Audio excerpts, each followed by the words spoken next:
எழுதுபொருள் மற்றும் அச்சுத்துறையிலேருந்து ஒரு super vacancy வெளியிட்டிருக்காங்க. வாங்க இதுக்கான ஃபுல் டீட்டெயில் என்ன அப்படின்றத வந்து பார்க்கலாம். அதாவது ஒரு 4 விதமான பணிகள் வந்து இதில் கொடுத்துருக்காங்க.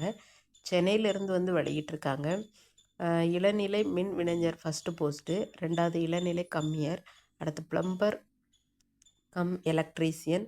அதுக்கப்புறம் வந்துட்டு இது எல்லா போஸ்ட்டுக்குமே வந்துட்டு உங்களுக்கு நேரடி நியமனம், அதாவது டைரக்ட் இன்டர்வியூ மட்டும்தான் சொல்லியிருக்காங்க. இதுக்கு லாஸ்ட் டேட் வந்து 8/4/2026 அன்றைக்கி சாயங்காலம் நீங்கள் வந்து 5:30 மணி வரை உங்களோட விண்ணப்பத்தை வந்து சென்ட் பண்ணி வச்சுக்கலாம் அப்படின்னு சொல்லியிருக்காங்க. ஃபஸ்ட்டு வந்து உதவி ஆப்செட் மிஷின் டெக்னீஷியன். இதுக்கு வந்துட்டு உங்களுக்கு சேல்ரி என்ன அப்படின்னு பார்த்தோன்னா, லெவல் 8, அதாவது 19,500 இருந்து 71,900 வரை சேல்ரி கொடுக்குறதா சொல்லியிருக்காங்க. இதில் 10 வேக்கண்ட் வந்து உங்களுக்கு கொடுத்துருக்காங்க. இதுக்கு நீங்கள் வந்துட்டு மினிமமாக வந்துட்டு ஒரு டிப்ளமோவில் வந்துட்டு பிரிண்டிங் டெக்னாலஜி, அப்படி இல்லை டெக்னிக்கல் ட்ரேடு வந்து நான் முடிச்சிருக்கேன், லித்தோ ஆப்செட் மெஷின் அப்படின்னா அது வந்து முடிச்சிருக்கிறத வச்சு நீங்கள் வந்து அப்ளை பண்ணிக்கலாம் அப்படின்னு சொல்லியிருக்காங்க. அடுத்து எக்ஸ்பீரியன்ஸ் கொடுத்துருக்காங்க பாருங்கள். எக்ஸ்பீரியன்ஸ் பொறுத்த வரைக்கும் ட்ரேடு சர்டிஃபிகேட்டோ அப்படி இல்லை நான் டிப்ளமோ ஹோல்டர் தான் அப்படின்னா நீங்கள் அதை வச்சு அப்ளை பண்ணிக்கலாம். அடுத்து வந்து இளநிலை மின் வினைஞர். இதுக்கு வந்துட்டு ஜூனியர் எலக்ட்ரீசியன், அதாவது 19,500லேருந்து 71,900, லெவல் 8ல் வந்து உங்களுக்கு சேலரி கொடுக்குறதா சொல்லியிருக்காங்க. இதில் வந்து ஒரு 4 வேக்கன்சி கொடுத்துருக்காங்க. குவாலிஃபிகேஷனை பொறுத்த வரைக்கும் நீங்கள் 10th முடிச்சிருக்கணும், ஆர் ஈக்குவலண்ட் அதுக்கு ரெலவெண்ட்டாக வந்து படிச்சிருக்கணும் அப்படின்னு சொல்லியிருக்காங்க. அதுக்கடுத்து என்ன அப்படின்னு பார்த்தோன்னா, இளநிலை கம்மியர், அதாவது ஜூனியர் மெக்கானிக். இதில் வந்து ஒரு 8 வேக்கன்சி கொடுத்துருக்காங்க. இதில் நீங்கள் வந்துட்டு 10th ஆர் ஈக்குவலண்ட் குவாலிஃபிகேஷன் உங்கள்கிட்ட இருந்தால் போதும் அப்படின்னு சொல்லியிருக்காங்க. அப்படி இல்லைன்னா டிப்ளமோவில் வந்துட்டு நீங்கள் மெக்கானிக்கல் இன்ஜினியர், அதுக்கப்புறம் வந்துட்டு டெக்னிக்கல் எஜுகேஷன் முடிச்சிருக்கீங்க அப்படின்னா அதை வச்சு அப்ளை பண்ணிக்கலாம் அப்படின்னு சொல்லியிருக்காங்க. அடுத்து வந்து ப்ளம்பர் கம் எலக்ட்ரீசியன். இதுக்கு வந்து ஒரு வேக்கன்சி சொல்லியிருக்காங்க. 10th ஈக்குவலண்ட் ஸ்டடீஸ் இருக்குது அப்படின்னா போதும். அப்படி இல்லைன்னா டெக்னிக்கல் ட்ரேடில் வந்துட்டு நீங்கள் ஐடிஐ முடிச்சிருக்கீங்க அப்படின்னா அந்த குவாலிஃபிகேஷன் வச்சு கூட நீங்கள் அப்ளை பண்ணிக்கலாம். அடுத்து வந்து இந்த பதவியை பொறுத்த வரைக்கும் உங்களுக்கு முற்றிலுமே தற்காலிகமானது தான் அப்படிங்கிறத வந்து மென்ஷன் பண்ணிட்டாங்க. இப்போ உங்கள்கிட்ட பிஎஸ்டிஎம் சர்டிஃபிகேட் இருக்குது அப்படின்னா அதுக்கு வந்து ப்ரையாரிட்டி கொடுக்குறதா வந்து சொல்லியிருக்காங்க.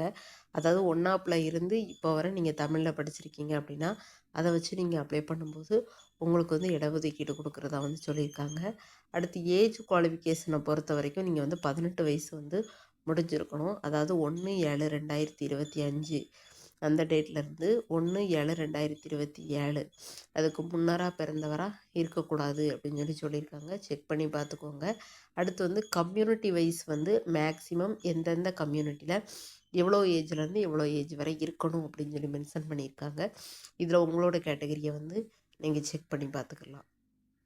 அடுத்து என்ன அப்படின்னு பார்த்தோன்னா, 8/4/2026 அன்றைக்கி சாயங்காலம் 5:30 வரை உங்களுக்கு வந்து டைம் கொடுத்துருக்காங்க. இதுக்கு முன்னாடியே நீங்கள் வந்து உங்களோட அப்ளிகேஷனை வந்து சென்ட் பண்ணி வைக்கிற மாதிரி இருக்கும். அனுப்ப வேண்டிய முகவரி என்ன அப்படின்னு சொல்லி பார்த்தோன்னா, ஆணையர் எழுதுபொருள் மற்றும் அச்சுத்துறை ஆணையரகம், 110 அண்ணா சாலை, சென்னை 2 இந்த அட்ரஸுக்கு வந்து நீங்கள் அனுப்பி வைக்க போகிறீங்க. இந்த அட்ரஸுக்கு வந்துட்டு அனுப்பி வைக்கணும். அடுத்து எக்காரணத்தை கொண்டும் நீங்கள் வந்து அதுக்கப்புறமா அனுப்பி வைக்கிற மாதிரி இருந்தால் அந்த அப்ளிகேஷன் வந்து ஏற்றுக்கொள்ளப்பட மாட்டாது அப்படின்னு சொல்லியிருக்காங்க. இது தவிர்த்து உங்களுக்கு மேலே ஏதாவது டவுட் இருக்குது அப்படின்னா அவங்களோட வெப்சைட் லிங்க் கொடுத்துருக்காங்க, அதில் போயிட்டு கூட நீங்கள் செக் பண்ணி பார்த்துக்கலாம்.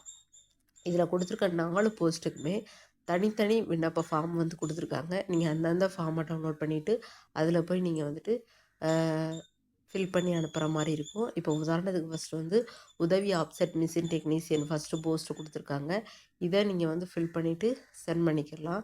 அதே மாதிரி தான் கீழே வந்து 2வது என்ன அப்படின்னு சொல்லி பார்த்தோன்னா, இளநிலை மின்வினைஞர், அதாவது ஜூனியர் எலக்ட்ரீஷியனுக்கு கொடுத்துருக்காங்க. அதுக்கப்புறம் வந்து என்ன அப்படின்னு பார்த்தோன்னா, இளநிலை கம்மியர், அதாவது ஜூனியர் மெக்கானிக்கு கொடுத்துருக்காங்க. அதுக்கடுத்து வந்து என்ன அப்படின்னு பார்த்தோன்னா, ப்ளம்பர் கம் எலக்ட்ரீஷியனுக்கு தனியாக கொடுத்துருக்காங்க. நீங்கள் எந்த போஸ்ட்டுக்கு அப்ளை பண்ண போகிறீங்களோ அந்த போஸ்ட்டுக்கான ஃபார்மை வந்து நீங்கள் தனியாக எடுத்துகிட்டு சென்ட் பண்ணி வைங்க. அதுக்கப்புறம் கீழே வந்து சுருக்கமாக உங்களுக்கு என்னென்ன டீட்டெயில் அப்படின்றத வந்து ஒரு ரிவ்யூ கொடுத்துருக்காங்க. ஒரு டைம் வந்து ரீட் பண்ணி பார்த்துக்கோங்க. இது வந்து உங்களுக்கு யூஸ்ஃபுல்லாக இருக்கும். அவ்வளோதான் ஃப்ரெண்ட்ஸ். இந்த மாதிரி ஜாப் நோட்டிஃபிகேஷன் தெரிஞ்சுக்கிறதுக்கு நம்ம சேனலை லைக் பண்ணுங்கள், ஷேர் பண்ணுங்கள், உங்கள் ஃப்ரெண்ட்ஸுக்கு தெரியப்படுத்துங்க. Thank you friends. அடுத்த ஒரு வீடியோவில் பார்க்கலாம்.